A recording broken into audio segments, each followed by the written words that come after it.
మరి భారతదేశ అభివృద్ధిలో తెలంగాణ భాగస్వామ్యం లేదా? ఎందుకు తెలంగాణ పట్ల బీజేపీకి ఇంత కక్ష అని నేను అడుగుతా ఉన్నా. ఎందుకు బీజేపీ తెలంగాణ మీద పగబట్టింది అని నేను అడుగుతా ఉన్నా. ఇవాళ మీరు పోలవరం జాతీయ ప్రాజెక్ట్ ఇచ్చారు ఆంధ్రప్రదేశ్కు, సంతోషం, వి వెల్కమ్. మాకేం జలసీ లేదు. మాకెందుకు జాతీయ ప్రాజెక్ట్ ఇవ్వరు? మా పాలమూరు ఎత్తిపోతల పథకానికి ఎందుకు ఇవ్వరు?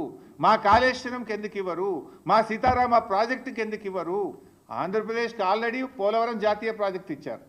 ఇప్పుడు రెండవది గోదావరి బండ్కచెర్లకు కూడా 80,000 కోట్ల రూపాయలు ఇస్తామంటున్నారు. దానికి 80,000 ఇస్తారు, పోలవరంకు 80,000 కోట్లు, దాదాపు 80,000 దాటుతుంది పోలవరం కూడా. అంటే 1,60,000 కోట్ల రూపాయలు ప్రాజెక్టుల నిర్మాణానికి ఆంధ్రప్రదేశ్కు సమకూరుస్తున్నారు. అందులో ఒక పై సంబంధం అన్న తెలంగాణకి ఇచ్చారా?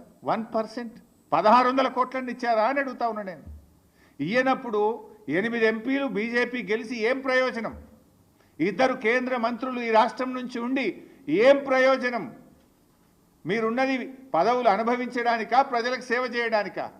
ఈ రాష్ట్ర హక్కులు కాపాడడానికా, ఈ రాష్ట్ర హక్కులు హరిస్తుంటే కళ్ళు మూసుకొని కూర్చోవడానికి ఉన్నారా అని చెప్పి నేను అడుగుతా ఉన్నా.